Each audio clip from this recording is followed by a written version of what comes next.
الله العظيم وصدق رسوله النبي الكريم ونحن على ذلك لمن الشاهدين والشاكرين والحمد لله رب العالمين.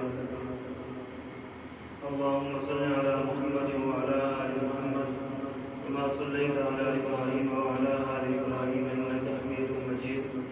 اللهم بارك على محمد وعلى آل محمد كما باركت على إبراهيم وعلى آل إبراهيم إنك حميد مجيد. انتہائی واجب الاحترام قابل صد احترام عزیزم بھائی اور دوستوں، میں نے آپ لوگوں کے سامنے قرآن مجید میں سے ایک آیت تلاوت کی ہے، لیکن آج کا جو میرا موضوع تھا وہ موضوع ہے حضرت امام اعظم ابو حنیفہ نعمان بن ثابت رحمہ اللہ کے فضائل اور مناقب، اور یہ اتنا وسیع موضوع ہے، اس کے لیے 10-15 منٹ کافی نہیں ہوتے، اس کے لیے 10-15 گھنٹے چاہیے ہوتے ہیں، لیکن آپ پریشان نہ ہو، صرف انہی 10-15 منٹ میں بات ختم کروں گا انشاءاللہ. پھر کبھی وقت ملا، کبھی کوئی نشست بنی تو اس نشست میں انشاءاللہ تفصیل سے آپ لوگوں کو بتائیں گے انشاءاللہ. حضرت امام اعظم ابو حنیفہ نعمان بن ثابت، ان کا نام ہے نعمان، والد کا نام ہے ثابت، ان کے بیٹے کا نام ہے حماد، لیکن ان کی کنیت ہے ابو حنیفہ اور لقب ہے امام اعظم. نام نعمان ہے، والد کا نام ثابت ہے، کنیت ابو حنیفہ، لقب امام اعظم. سب سے پہلے تو آپ یہ سمجھ لیں کہ ہم ان کو ابو حنیفہ کیوں کہتے ہیں. بہت سارے لوگ ہم پر اعتراض کرتے ہیں کہ دیکھو یہ کیسا مذہب ہے جس کی نسبت ایک عورت کی طرف ہے. بہت سارے لوگ اعتراض کرتے ہیں، لیکن جب آپ لوگوں پر یہ اعتراض ہوگا نا تب آپ کو پتہ چلے گا کہ یہ بیانات کتنے ضروری ہیں. وہ کہتے ہیں کہ ان کا نام نعمان ہے، بیٹی کا نام حنیفہ ہے، تو وہ بیٹی کی نسبت سے ان کا نام حنیفہ پڑ گیا ہے. تو یہ کیسا مذہب ہے جن کی بنیاد ہی لڑکی کے نام سے ہے. تو یہ جو اعتراض کرتے ہیں یہ اعتراض ٹھیک نہیں ہے، کیونکہ کنیتیں دو قسم کی ہوتی ہیں، ایک ہوتی ہے کنیت نسبی اور ایک ہوتی ہے کنیت وصفی. جو کنیت نسبی ہوتی ہے، کنیت نسبی وہ ہوتی ہے جو خون کا رشتہ ہو. مثال کے طور پر بیٹے کا نام ہے عبداللہ اور باپ کا نام ہے عمر، اور کہتے ہیں ابو عمر. اب ابو عمر اس لیے کہہ دیا کہ اس کی نسبت سے بیٹا عمر جو پیدا ہوا ہے ابو عمر کہہ دیا. یہ خون کا رشتہ ہے، اسے کنیت نسبی کہتے ہیں. اور ایک ہوتی ہے کنیت وصفی. کنیت وصفی جو ہوتی ہے، کنیت وصفی میں جیسے لفظ ہے ابون. اب ابون کا معنی ہمیشہ باپ نہیں ہوتا، کبھی ابون کا معنی باپ ہوتا ہے، کبھی ابون کا معنی ہوتا ہے بالا جسے ہم کہتے ہیں صاحب. کبھی ابون کا معنی باپ اور کبھی ابون کا معنی بالا ہوتا ہے. جیسے ہمارے یہاں عام محاورہ ہے فلاں بندہ ابن الوقت ہے، یہ محاورے طور پر کہہ دیتے ہیں فلاں بندہ ابن الوقت ہے کہ زمانے کا پتر ہے، زمانے کا پتر ہے. مطلب یہ ہوتا ہے کہ زمانے کے ساتھ ساتھ بدلتا ہے.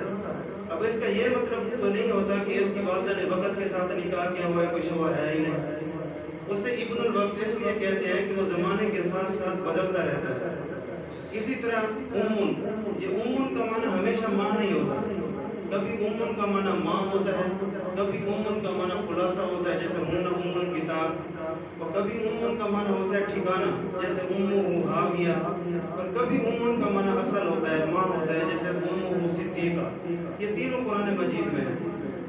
تو عربی الفاظ میں ہر جگہ ابن کا معنی باپ نہیں ہوتا، امن کا معنی ماں نہیں ہوتا، ابن کا معنی بیٹا نہیں ہوتا.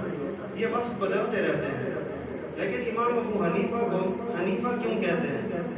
بہت سارے لوگ اعتراض کرتے ہیں اور وہ ہماری خود دلیل بناتے ہیں اور اس دلیل کو توڑ کر کہتے ہیں کہ دیکھو حنفیوں کی دلیل بہت کمزور ہے. وہ دلیل کیا دیتے ہیں؟ کہتے ہیں کہ امام صاحب بیٹھے ہوئے تھے اور امام صاحب کی مجلس میں ایک عورت آئی. اس نے آ کے مسئلہ پوچھا کہ ایک مرد 4 بیویاں رکھ سکتا ہے تو ایک عورت 4 خاوند کیوں نہیں رکھ سکتی؟ نا یہ من گھڑت مسئلہ ہے، اس کی کوئی وجود نہیں ہے. یہ ایک اعتراض بنایا ہے ہمارے اوپر ہماری دلیل کو توڑنے کے لیے. کہتے ہیں امام صاحب گھر رہے تو بہت پریشان تھے، تو ان کی بیٹی وہاں موجود تھی، تو انہوں نے پوچھا ابا جی آج بہت پریشان لگ رہے ہیں، تو امام صاحب نے فرمایا کہ آج مسئلہ کسی نے بڑا اہم پوچھا ہے، تو اس کا میں جواب قرآن حدیث سے ڈھونڈ رہا ہوں۔ تو ان کی بیٹی نے کہا ابا جی اس مسئلے کا حل میں بتا دیتی ہوں، لیکن میری شرط یہ ہے کہ آپ اپنی کنیت ابو حنیفہ رکھیں۔ امام صاحب نے کہا کیا مسئلہ ہے بتائیں؟ تو ان کی بیٹی نے کہا کہ اس عورت سے کہیں کہ ایک پیالے میں 4 الگ الگ بکریوں کا دودھ لے کر آئے۔ جب وہ 4 الگ الگ بکریوں کا دودھ لے کر آ گئی، آپ ان سے کہیں کہ ہر بکری کا دودھ الگ کرے۔ اس نے کہا میں تو نہیں کر سکتی۔ تو فرمایا جب ایک عورت سے 4 خامد ہوں گے تو اولاد کس کی ہوگی کیسے پتہ چلے گا؟ جب ایک عورت کے 4 خامد ہوں گے تو اولاد کس کی ہوگی کیسے پتہ چلے گا؟ کہتے کہ عورت کو مسئلہ سمجھ آ گیا، اس دن سے امام صاحب کی کنیت ابو حنیفہ پڑ گئی۔ یہ ایک واقعہ بنا ہے ہمارے اوپر۔ ہم کہتے ہیں اس مسئلے کا کوئی وجود نہیں ہے، کیونکہ امام صاحب کی حنیفہ کے نام پر کوئی بیٹی ہے ہی نہیں۔ امام صاحب کی اولاد ایک ہے، وہ ہے بیٹا، اور ان کا نام ہے حماد۔ ان کے علاوہ نہ امام صاحب کی کوئی بیٹی ہے، ان کے علاوہ نہ امام صاحب کا کوئی بیٹا ہے۔ اب آگے جو مسئلے کی وضاحت ہے، اگر میں وضاحت میں جاؤں گا تو وقت بہت زیادہ ہو جائے گا، لیکن میں چند باتیں صرف امام صاحب کے بارے میں آپ لوگوں کو بتا دیتا ہوں۔ ایک شخص نے یہ میرے ساتھ جا رہا تھا سفر میں، موٹر سائیکل پہ ہماری بحث ہو گئی۔ خیر ہم جو جوابات دیتے ہیں ہمارا اپنا الحمدللہ کوئی علم نہیں ہے، ہمارے اکابر کا علم ہے، ہم ان کو سنتے ہیں اور پھر الحمدللہ ہم جوابات بھی دے دیتے ہیں۔ تو وہ مجھ سے کہنے لگا کہ مجھے امام صاحب پر اعتراض نہیں ہے، لیکن امام صاحب نے خود لکھا ہے کہ جب بھی میرا کوئی مسئلہ آپ لوگوں تک پہنچے پہلے میرے مسئلے کو چیک کر لو، میرا مسئلہ قرآن حدیث کے مطابق ہو تو لے لو، اگر قرآن حدیث کے خلاف ہو تو میرا مسئلہ دیوار پر پھینک دینا اور فقہ کو چھوڑ دینا۔ وہ کہتا ہے میں نے مسئلہ چیک کیا ہے، مجھے مسئلہ قرآن حدیث کے خلاف ملا ہے، میں نے اس لیے فقہ چھوڑ دیا ہے، میں دوسری طرف چلا گیا ہوں۔ میں نے کہا ٹھیک ہے یار مجھے بھی بتا دے، مجھے سمجھ میں آ جائے، میں بھی تیرے ساتھ چلا جاؤں، مجھے کوئی جہنم میں جانے کا توق چھوڑیے، اگر مسئلہ ٹھیک ہے تو ہم بھی آپ کے ساتھ چلے جاتے ہیں۔ تو وہ مجھ سے کہنے لگا کہ حدیث میں ہے کہ رسول اللہ صلی اللہ علیہ وآلہ وسلم خطبہ جمعہ ارشاد فرما رہے تھے، ایک صحابی آئے اور آ کر بیٹھ گئے، تو حضور نے اس سے پوچھا کہ تو نے سنتے پڑھ لی ہے؟ تو اس نے کہا نہیں، تو حضور نے فرمایا اٹھ کھڑے ہو کے پڑھ لے۔ یہ حدیث میں مسئلہ ہے۔ امام صاحب فقہ میں لکھتے ہیں کہ جب امام خطبے کے لیے ممبر پہ آ جائے تو لا صلاۃ ولا کلام، پھر تم لوگوں نے بات بھی نہیں کرنی اور نماز بھی نہیں پڑھنی۔ حدیث میں ہے حضور نے صحابی کو کھڑے ہو کر سنتے پڑھائی ہیں اور امام صاحب نے کہا کہ سنتے تم نے نہیں پڑھی۔ یہ مسئلہ مجھے حدیث کے خلاف ملا ہے، میں نے اس لیے فقہ کو چھوڑ دیا ہے۔ میں نے کہا ٹھیک ہے بہت اچھی بات ہے۔ تو میں نے کہا بیٹا تو امام صاحب کا قول بھی نہیں سمجھا، تو امام صاحب کا مسئلہ بھی نہیں سمجھا۔ کہتا ہے یہ کیسی بات ہے، میں تو سمجھا ہوں۔ میں نے کہا تو نہیں سمجھا، اگر تو امام صاحب کا قول سمجھ جاتا تو دوسری طرف نہ جاتا، اگر امام صاحب کا مسئلہ سمجھ جاتا تو اعتراض نہ کرتا۔ کہتا ہے یہ کیا بات ہے، میں تو سمجھا ہوں۔ میں نے کہا اچھا میں تو اس سے پوچھتا ہوں، پھر تجھے بات آسانی سے سمجھ آئے گی۔ کہتا ہے کیا؟ میں نے کہا مثال کے طور پر تیرے پیٹ میں درد ہو گیا، ایک بندے کے پیٹ میں درد ہو گیا، وہ ڈاکٹر صاحب کے پاس گیا، ڈاکٹر صاحب نے اسے ایک گولی دے دی، ایک گولی تھی، ان سے کہا کہ 200 روپیہ دے دو۔ وہ کہنے لگا ڈاکٹر صاحب یہ ایک گولی کا 200 روپیہ؟ وہ ڈاکٹر کہنے لگا کہ یہ بہت امپورٹنٹ گولی ہے، باہر ملک سے آئی ہے، یہ گولی جا کر کسی کو چیک کرا لو، اگر یہ دوائی ٹھیک ہو تو کھا لینا، اگر خراب ہو تو اسے گٹر میں پھینک دینا اور مجھ سے آگے 400 روپیہ لے لینا۔ یہ آیا، اس نے کسی کو چیک کرائی، اس نے کہا یہ دوائی نہیں ہے، یہ زہر ہے، اس نے اسے گٹر میں پھینکا اور ڈاکٹر صاحب کے پاس چلا گیا۔ ڈاکٹر صاحب کہنے لگا کہ مجھے 400 روپیہ دے دیں۔ اب ڈاکٹر صاحب اسے کہتے ہیں کہ وہ پیٹ کا درد ٹھیک ہے؟ کہا نہیں، آپ نے کہا تھا یہ میری گولی لے جاؤ اور کسی کو چیک کرا لو، میں نے چیک کرائی ہے، وہ دوائی نہیں، وہ زہر تھی، میں نے اسے پھینک دیا ہے، آپ کے کہنے کے مطابق مجھے 400 روپیہ دے دو۔ وہ ڈاکٹر صاحب کہنے لگے بیٹا تو نے وہ گولی کس کو چیک کرائی ہے؟ کہتے بشیر موچی کی نے، بشیر موچی سے چیک کرائی ہے، یہ جو جوتیاں گاڑنے والے ہوتے ہیں۔ اور ڈاکٹر صاحب کہتے ہیں وہ لو دے پٹیا تو میری گل سمجھیں گے۔ تو میری گل سمجھا ہی نہیں. میں نے جو کہا تھا نا یہ گولی جا کے کسی کو چیک کرا لینا، کسی موچی سے نہیں، یہ MBBS ڈاکٹر سے چیک کرانی تھی، یہ MBBS ڈاکٹر سے چیک کرانی تھی. یہ جو امام صاحب نے کہا ہے نا میرا مسئلہ چیک کر لو، یہ تمہیں نہیں امام شافعی کو کہا ہے، یہ تمہیں نہیں امام مالک کو کہا ہے، یہ تمہیں نہیں امام احمد بن حنبل کو کہا ہے. جب امام صاحب کوئی مسئلہ پیش کرتے نا 40 فقہا بیٹھے ہوتے تھے، 40 فقہا، ان کو کہتے کہ یہ میں مسئلہ پیش کر رہا ہوں، یہ قرآن حدیث کے مطابق ہو تو اسے لکھ لو، اگر قرآن حدیث کے مطابق نہ ہو تو اسے دیوار پر پھینک دو. یہ 40 رکنی فقہا کی کمیٹی کو کہا ہے، تجھے نہیں کہا ہے. یہ کیا فیصلہ ہے؟ 40 رکنی فقہا کی کمیٹی کو سمجھ آ گیا، تم 40 فقہا سے بھی زیادہ بڑا فقیہ نکلا ہے کہ تجھے سمجھ میں نہیں آیا. اب میں نے کہا میں تجھے مسئلہ بھی بتا دیتا ہوں، یہ نہ سمجھنا کہ میں نے تم پر اعتراض کیا ہے. کہتا ہے یہ مسئلہ پھر کیا ہے؟ جو حضور نے اسے کھڑے ہو کر نماز پڑھائی، امام صاحب کہتے ہیں کہ تم بیٹھ جاؤ. میں نے کہا میں تو اس سے پہلے ایک مسئلہ پوچھوں مجھ سے، میں نے کہا میں وہ پوچھوں گا جو تمہیں آتا ہے، وہ نہیں پوچھوں گا جو تمہیں نہیں آتا. کہتے ہیں وہ کیا؟ میں نے کہا رسول اللہ صلی اللہ علیہ وآلہ وسلم بیٹھے ہوئے تھے، ان کے پاس ایک صحابی ہے، انہوں نے آ کے عرض کیا یا رسول اللہ میں نے روزہ رکھا تھا، برداشت نہیں ہو سکا، بیوی کے پاس چلا گیا، روزہ ٹوٹ گیا. تو حضور نے فرمایا تو ایک غلام آزاد کرو، کفارہ. اس نے کہا یا رسول اللہ میں تو اپنی جان کے علاوہ کسی کا مالک ہی نہیں ہوں. تو حضور نے فرمایا پھر 60 دن روزے رکھو. وہ کہنے لگا یا رسول اللہ ایک روزہ رکھا تھا یہ حال ہو گیا، اب 60 دن مسلسل کیسے روزے رکھوں؟ تو حضور نے فرمایا چلو 60 مسکینوں کو کھانا کھلا. تو اس نے کہا یا رسول اللہ میرے اپنے گھر میں چولہا نہیں جلتا، میں 60 مسکینوں کو کیسے کھانا کھلاؤں؟ تو حضور نے فرمایا چلو بیٹھ جاؤ. وہ بیٹھ گئے تو ایک صحابی آگے ٹوکرا کھجوروں کا لیا ہوا ہے. اس نے کہا کہ یا رسول اللہ یہ مساکین مدینہ کے لیے یہ صدقہ ہے. تو حضور نے اس صحابی کو بلایا کہ یہ لے جاؤ اور مساکین مدینہ میں جا کر تقسیم کر لو، یہی تیرا صدقہ ہے. وہ کہنے لگا یا رسول اللہ مدینے میں مجھ سے زیادہ غریب کوئی نہیں ہے.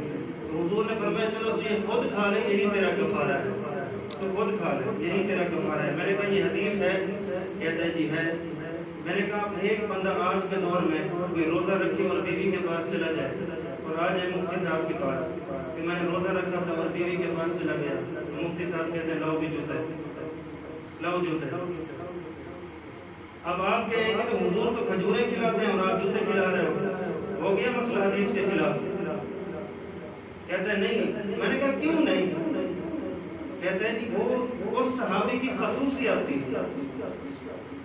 مسئلہ تو یہی ہے جب روزہ توڑ دیں تو کفارہ یہ ہے کہ غلام آزاد کرے. غلام آزاد نہیں کر سکتا تو 60 دن روزے رکھے، نہیں کر سکتا تو 60 مسکینوں کو کھانا کھلائے، نہیں کھلا سکتا کفارہ یہی ہے. لیکن یہ اس صحابی کی خصوصیت تھی کہ حضور نے کہا تم خود کھا لو.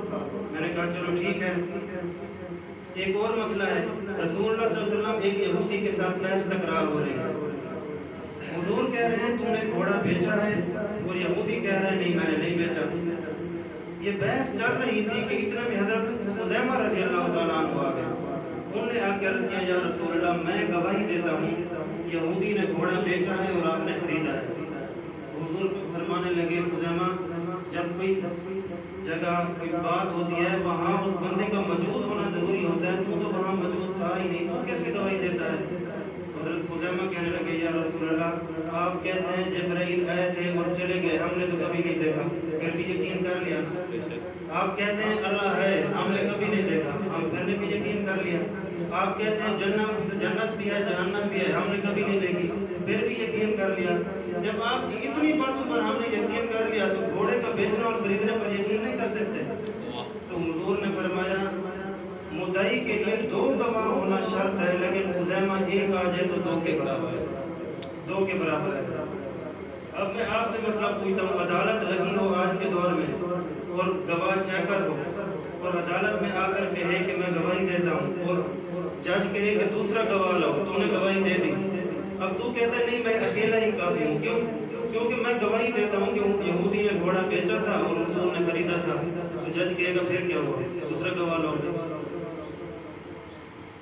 تو آپ کہیں گے حضرت خزیمہ نے کہا تھا تو حضور نے کہا 2 کے برابر ہے، میں کہتا ہوں تو تم نہیں مانتے. تو کہا نہیں مسئلہ تو یہی ہے گواہ 2 ہوں، لیکن اس صحابی کی یہ خصوصیت تھی تو میں نے کہا بیٹا بات سمجھ لو، خصوصیت اور ہوتی ہے اور مسئلہ اور ہوتا ہے۔ حضرت امام صاحب کا مسئلہ یہ تھا کہ وہ مسئلہ بھی جانتے تھے اور خصوصیت بھی جانتے تھے۔ جیسے روزہ ٹوٹ جائے تو کفارہ یہ ہے، اس کی خصوصیت یہ ہے کہ کھجوریں کھا لو۔ اگر مدعی آ جائے تو 2 گواہ ضروری ہیں، اس کی خصوصیت یہ ہے کہ حضرت خزیمہ کو حضور نے کہا کہ 2 کے برابر ہیں۔ جب وہ صحابی آئے تھے نا مسجد میں، حضور منبر پر خطبہ دے رہے تھے، وہ آئے اور بیٹھ گئے، انہوں نے سنتے نہیں پڑھی، ان کو مسئلہ معلوم تھا کہ بیٹھنا ہے، اس لیے وہ آئے اور بیٹھ گئے۔ حضور نے اس اکیلے سے کہا کہ تم نے سنتے پڑھ لی ہیں؟ اس نے کہا نہیں۔ حضور نے فرمایا قم فرقہ، اٹھ کھڑے ہو کے پڑھ لے۔ اس اکیلے سے کہا، اور محدثین لکھتے ہیں وہ کیوں کہا؟ فرمایا وہ صحابی اتنا غریب تھا کہ اس کے کپڑے بھی پھٹے ہوئے تھے، پیمد لگے ہوئے تھے۔ حضور یہ چاہتے تھے کہ یہ کھڑے ہو کر سنتے پڑھے تو سارے صحابی اس کی حالت دیکھ لیں اور نماز جمعہ کے بعد سارے اس کی خدمت کر لیں، اس کو مانگنے کی ضرورت نہ پڑے۔ بیٹا خصوصیت اور ہوتی ہے، مسئلہ اور ہوتا ہے۔ امام صاحب مسئلہ بھی جانتے ہیں، خصوصیات بھی جانتے ہیں۔ الحمدللہ اسے مسئلہ سمجھ آیا اور وہ واپس آ گیا۔ تو یہ تھوڑی سی بات میں نے آپ لوگوں کے سامنے پیش کی ہے۔ اگر پھر کبھی وقت ملا تو تفصیل کے ساتھ انشاءاللہ بات کریں گے۔ اللہ تعالیٰ عمل کی توفیق عطا فرمائے۔